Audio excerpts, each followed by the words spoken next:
Okay, what's up, y'all?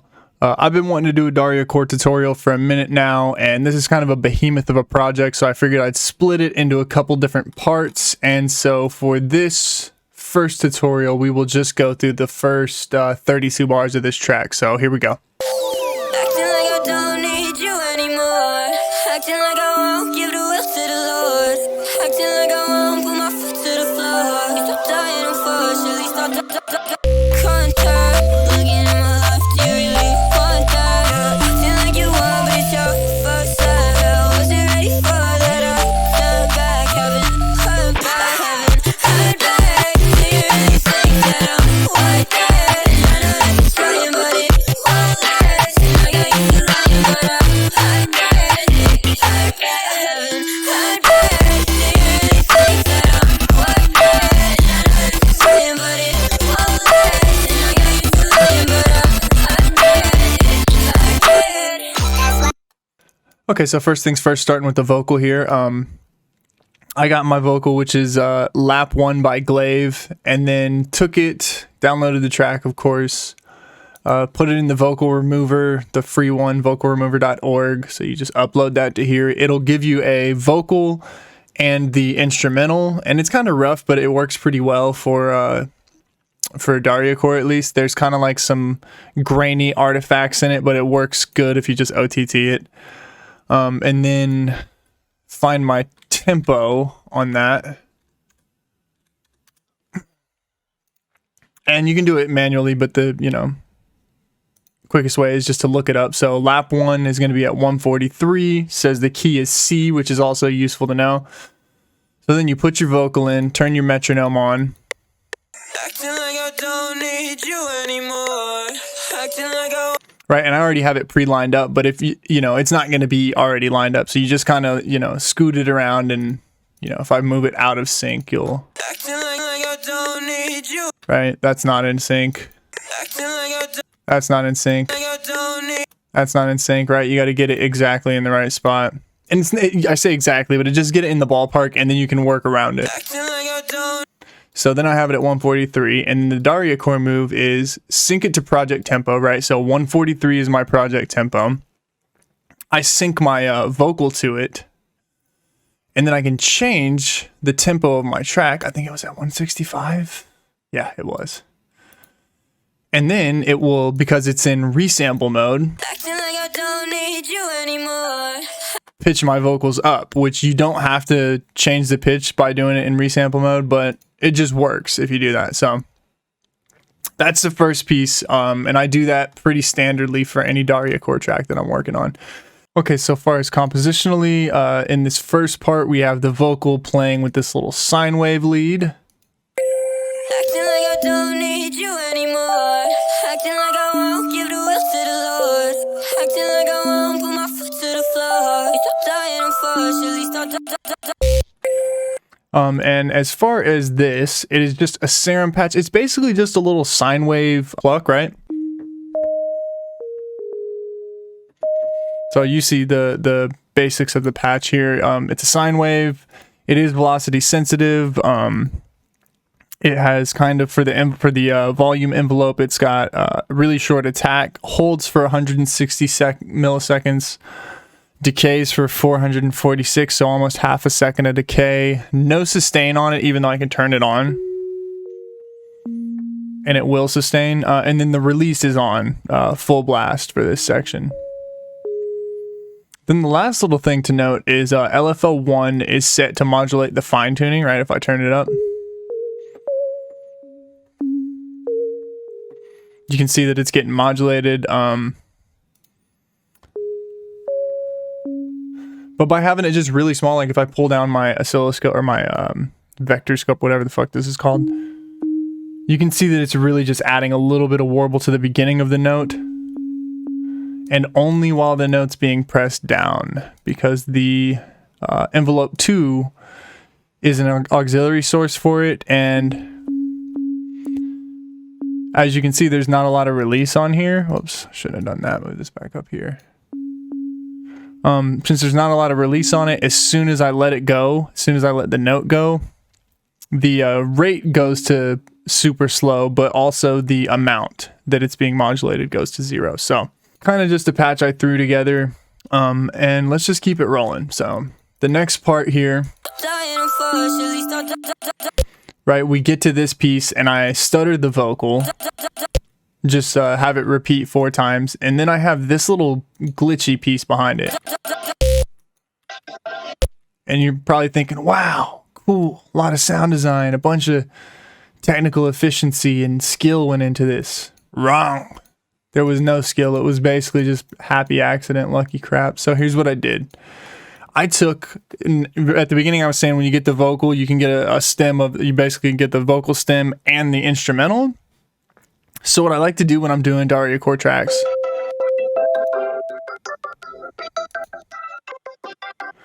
is I will take the instrumental, put it in, put like, you know, I'll basically just put a bunch of random effects. So like a multipass with the transgate and then another multipass. And I would show you the actual patches I use, but this is like you know, I've been working on this project for 52 hours. That shit got deleted 86 hours ago. You know what I'm saying? It's not still in there.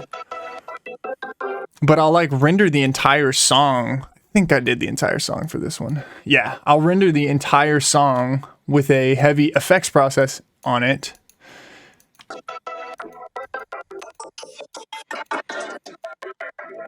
And so then I can go through and use those little pieces that I've just like pulled and just kind of made some random stuff, and use those as like the little glitchy fills in the track. And that is my way of like sampling and being true to Dariacore, because it's like a super sample heavy genre, but I'm just not good at sampling. I'm not like, anytime that like I should be using a quick sample like on this intro or whatever, I can't help it. I just want to make it. I'd rather make it, you know? But I do use a bunch of these pieces. Any of these purple spots in this song is this. So that's where I got all those from, and we'll keep it moving. And I would say just do your own thing for that. Oh, the only other catch is do like effects unit. I tend to find that like going gate, right? So something that like modulates the volume to just get you some little chunky bits instead of just having a wall of sound. That's one good thing. Then follow it with like delay effects and high, you know, something with a high pass filter in it, so you're not just getting blown out by subs the whole, you know, recording. And then finish it with like an OTT or even 2 OTTs, just to like make it all nice and loud, or basically, you know, make the quiet parts loud parts quiet. That way you can use all the different textures and stuff you get out of it. So I know that's kind of long-winded, but that's the philosophy on that. And I do that in all the Dariacore that I've been working on lately. So after the stutter right here, we have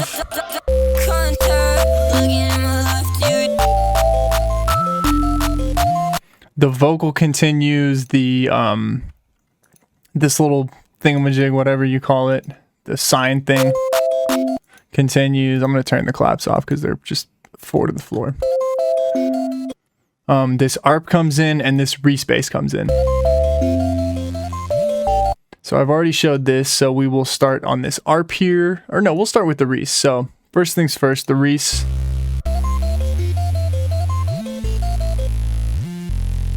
So for the respace here, instead of using the unison trick to do a saw respace, I do the AU5 trick where Chaos 1 and Chaos 2 are on the coarse pitches for 2 different saw waves that are panned right and left, as you can see here. And then the noise oscillator is modulating the master tune with the coarse pitches, canceling it out. You can see 6, -6, -6. If that is too quick and it doesn't really explain it, I'm sorry. It will be 20-minute extra on this tutorial to explain it all. Go watch AU5's tutorial and you'll get what I'm talking about though. Or just do this, or just use the unison trick. And then here's my little modifications on it. So I have a comb negative filter with the mix turned about to 60. So let's play this and kind of get a feel for what this comb is doing here.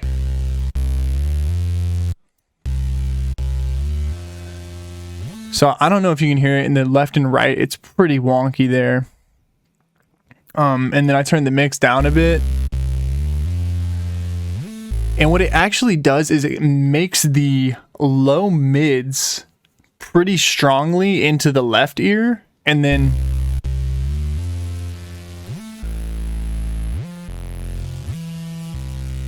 And then the highs and the crispiness of it is kind of pushed into the right ear for me, is what I'm hearing here. And then I have a EQ just kind of killing the highs a bit.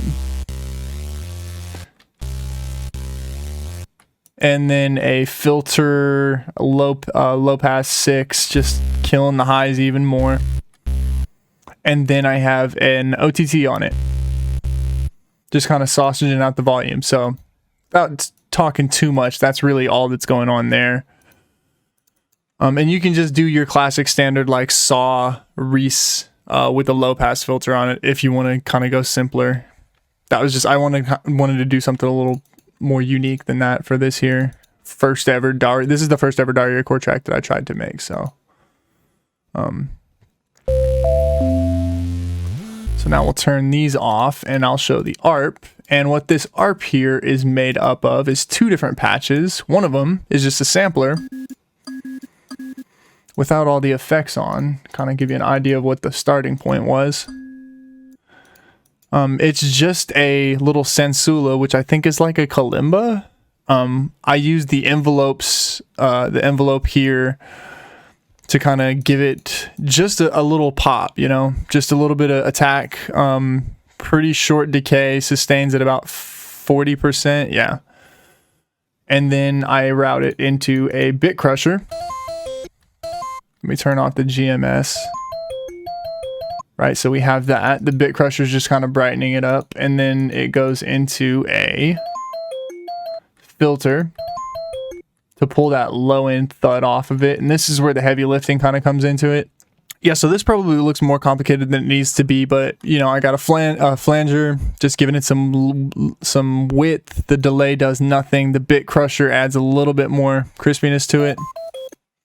Then this transgate here just chops it into 1/8 notes. Right, as you can see, it's just cutting it into 1/8. This one isn't even on, so I'll get rid of it, even though I wouldn't normally do that. I'm just doing that for simplicity's sake. Then I have a just basically a panning module here that's kind of, I think it's LFO and LFO 1 and 2 here are on a whole bar as the length. And if I pull my vector scope down, you can see this. And then basically I just have the phase on LFO2 changed a little bit.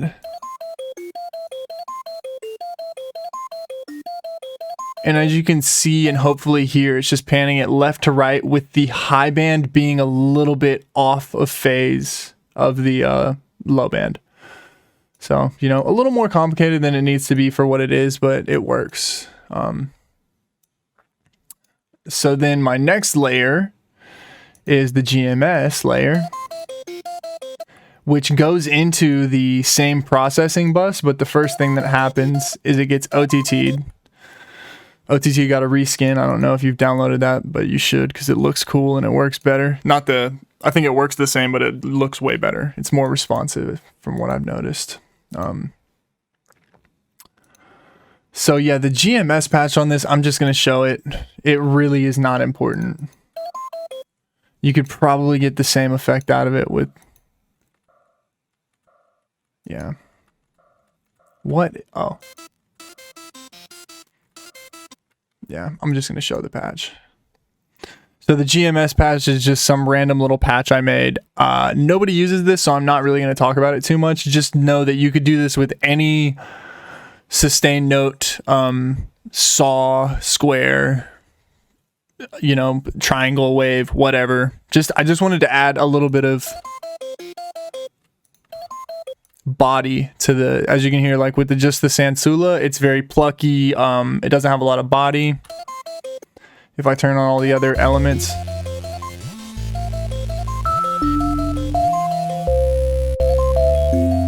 to me that kind of gets lost without the GMS layer. So just a synthetic layer to kind of add some beefiness to it.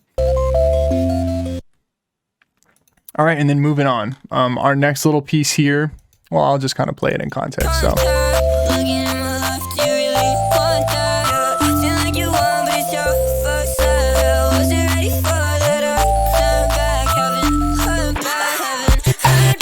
So the first thing that we have here is before we switch, Got to get the Dariacore effects. So I went and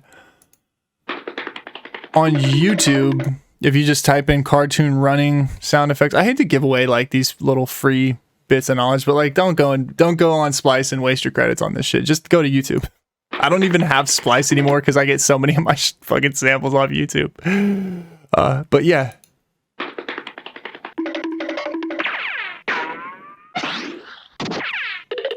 Somebody has compiled like a bunch of cartoon running fucking sound effects. I'm sure they're not royalty free, but like who's gonna catch us? No one will ever know. Warner Brothers will never know. I don't even know if Warner Brothers made these. Whoever made them, good job. They sound phenomenal. Yeah, so I just picked one out. Then going into the next part here, we have a couple different layers, so I will talk about the drums in a minute. So let's just start with our different synth layers. So first we have our sub. Okay, and so for the sub on this one, the first thing to note is that in the first half, it is playing relatively high notes. You can see it's C4, F4, A3, F3. And it's all the way up in the like 130 hertz. Like the fundamental is all the way up to 175 hertz. It just gives a brighter feeling to this first half of the drop. I mean, there's a lot of shit that goes on in the rest of this track, but this heavier section here. And then the notes are almost identical, just a little faster rhythmically in this second section. As you can see, like they nearly overlap. They do change a little bit towards the end though. And then it goes all the way down an octave.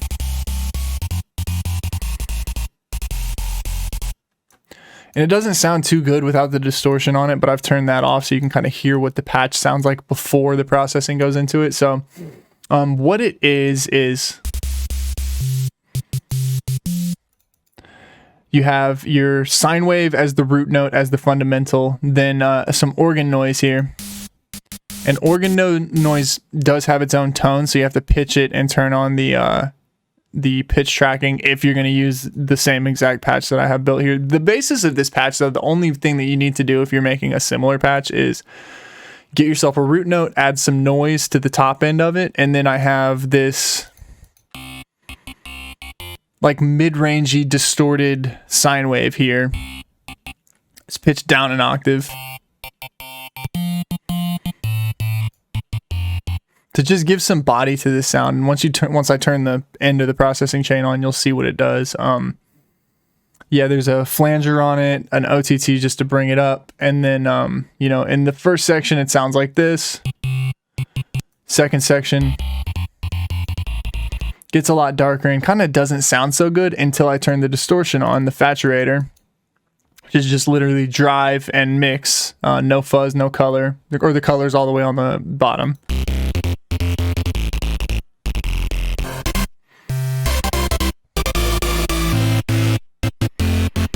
Right, and distorting all the fundamental and the mid-range that it has just kind of makes this patch like a nice gluey layer for the rest of the chord that's done up with the other layers. So as you can see, like there's high end in this, a lot of mid-range. Then when we get over to this other half, still a ton of mid-range, some high end, stereo. It's just a lot, you know. So then we have the Rave Lead. Right, and the Rave Lead by itself sounds like this. I'm sorry to keep moving stuff around on the screen, y'all. Just a lot to explain here. Right, so in context with the other elements.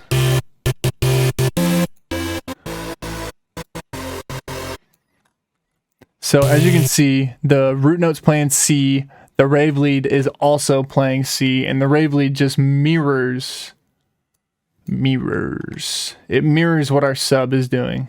As you can see, it just overlaps with the sub. It's up an octave, but the notes are the same. And then as far as the design on this, we have a square wave as kind of like a root for it. So if we just turn all this stuff off, except for, let's turn everything off, yeah. So we got our square wave pitched down 2 octaves. Add in a saw wave. It's got a low pass filter kind of at the max amount, at the max cutoff, some drive into it, and then we add another saw that's pitched down 2 octaves, detune, heavy detuning, heavy unison, and then the sync is turned on and it's set to 3, which, as you can see, is playing, I think, an octave and a perfect 5th up from it. Somebody that knows music theory can correct me there, but I think that's what that is. The noise is just kind of giving it some more stuff. And then as far as our effects on here, we got a hyper expander, whatever, super low rate, super low detuning, all the way wet. This is a really wide sound, and that's really all there is to that layer. Then we have our Buzzy Layer, so playing them all together.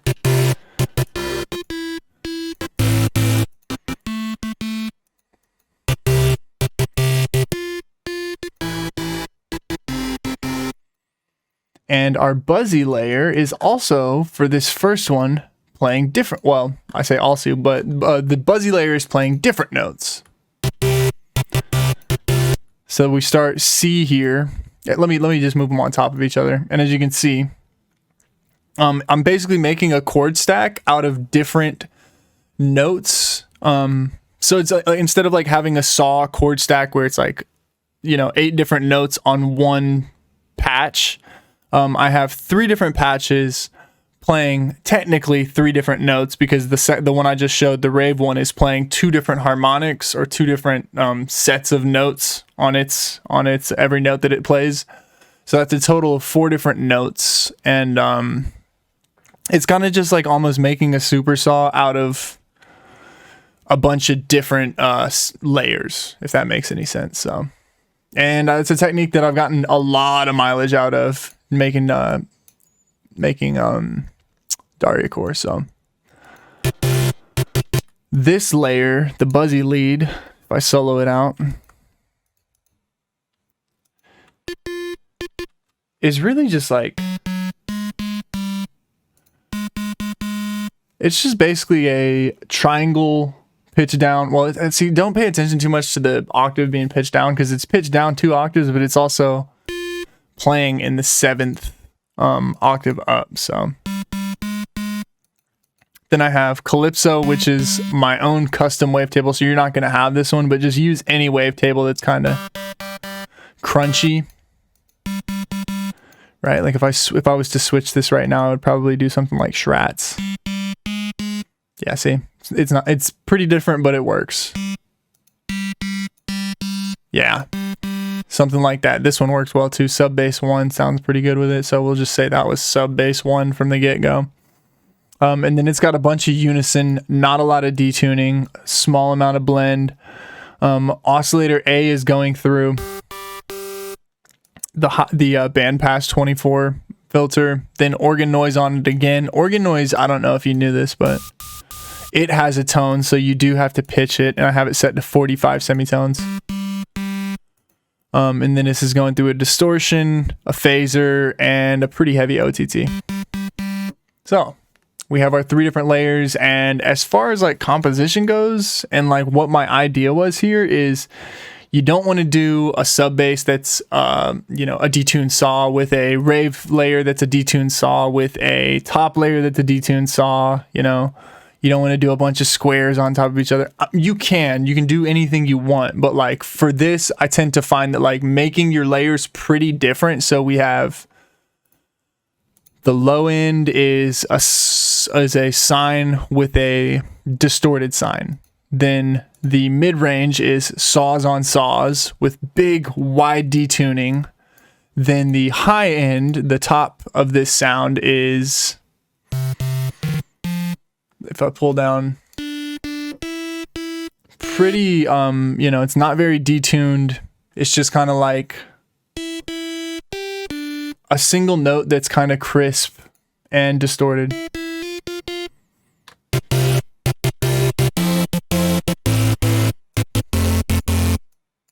So moving on, then we have some new layers come in. So let me keep playing this.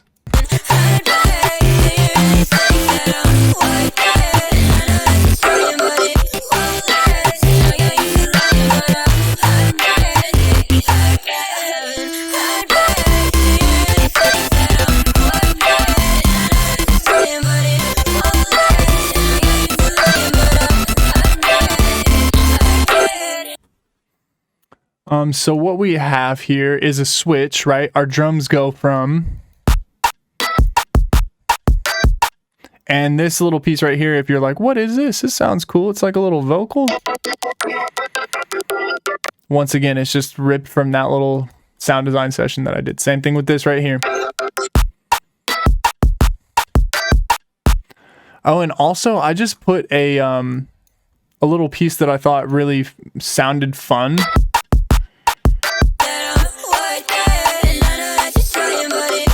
On every 3, so every 3 it happens, and then in the fills here, there's a little big, you know, glitchy part that comes in. So the first main thing that switches is the drum switch. Right, we have that faster tempo drum to this slower tempo drum.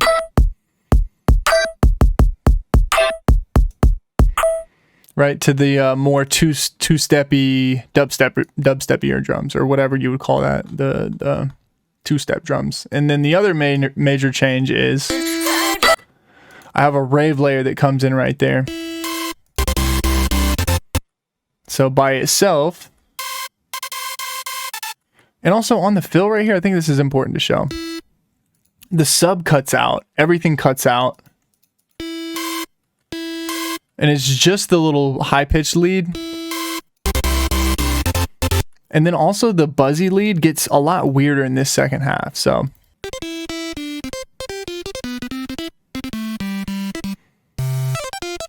Right, it's got a flourish.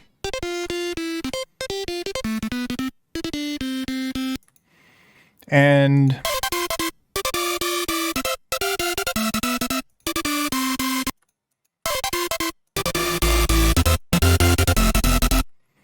also, one thing worth noting is this Rave layer isn't following the sub.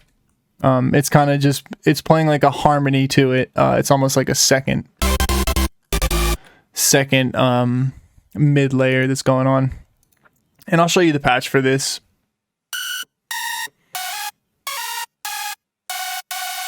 Okay, so and as you can see here, this patch is basically just a saw wave, saw wave, saw wave. One's pitched up 2 octaves, 2 are up 1 octave, bright white noise going through an 18 high pass filter. The noise is the only thing getting high passed. 15 unison voices on this. It's kind of spread pretty wide. The blend is set to where the outside voices are louder than the middle voice. Same thing on this one. A lot of detuning, a lot of blending going on, right? So the outside voices are louder. Then in the global settings, I turn the range up so the detune is wider, right? And then I turned the second oscillator to 12 times 1.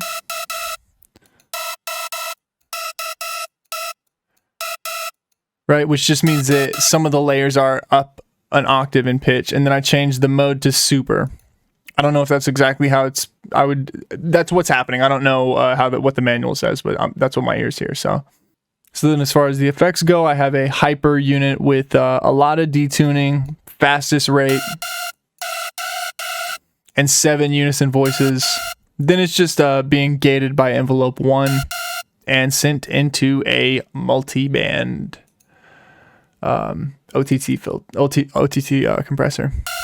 Then there's more OTT and an EQ just to kill the lows on this. And so then as far as the mixing goes, I did have some processing on these after I rendered them and put them in a separate project. So there's a little bit of chorus and an OTT on that sine wave layer. Just to show the intro effects, I'll just solo them out one by one. Standard downlifter. This is like a little ARPy delay thing that I use, and then it reverses. And as you can hear, it's in key with the track, and then I have like a laser fall. Whoops. kind of mixes well with those first two layers. And then there's a riser going up into this with a little bit of a room on the end of it. And then there's an atmosphere.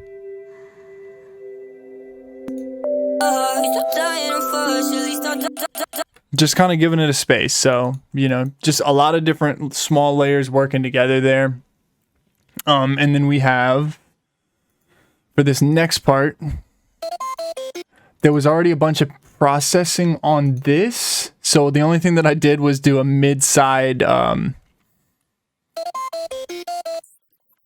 basically a mid-side compressor that's just bringing up the volume, just making it loud on the mid and the side. So just kind of sausaging that part out some more. And then the respace has an OTT on it. It's kind of boosting all the bands. Then I just had to get rid of this high end, because with it added in, it just takes over this whole section.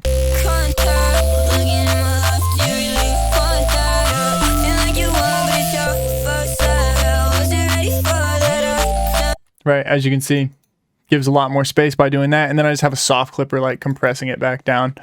Then our clap is just really high passed. And that's just to fit with the other elements there.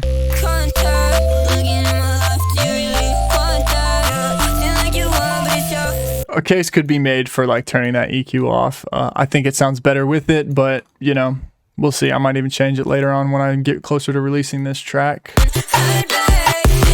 Then we have a sidechain going on here. I'll show these drums a little bit more since I didn't talk about them before.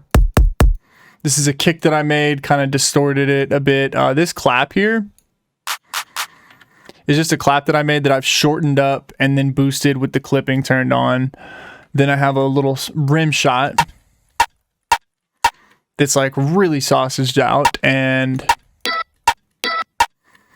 my glitches, I don't think anything's done to those ever but OTTing. Yeah. Also, the sidechaining is pretty light on this. Like, I never typically do a 50% sidechain, but I just feel like it kills some of the notes if I don't have it at 50%. So I just left it at 50 on this one for the kick, and I think the snare too. All right, keeping it moving. Oh, this is important. So let's go into our red parts here. That's all the different layers that we had. So I have my sub going into the side chain, then the rave, the buzzy, and the heavy all go into this OTT that's pushing the levels way up. And then, so like without it, it's almost the same volume, but the reason for that is because when the second half starts,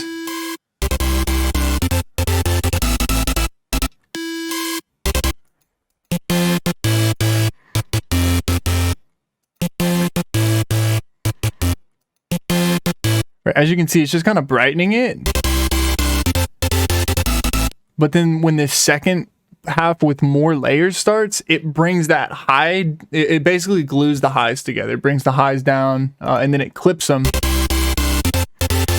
to really just give it that wall of sound. So, and there's not even really any effects except for a little bit of high passing going on with these layers here. The buzzy and the rave layer are getting high passed, so just to give that sub some more space. Yeah, and then as far as the drums in the second half, the only thing that I really have here is just a clap layered with one of the snares out of Dashy's kit. So shout out to Dashy for selling a kit. I guess shout out to me for paying money for Dashy's kit, but also the kit was nice. It had a couple project files that I learned a good amount from. So that's going to do it for this one, y'all. I don't have too much more I can explain. Hopefully this video edits down a good bit because I've been recording for a while now. But yeah, I'll definitely do some more tutorials on this project because it's a bunch.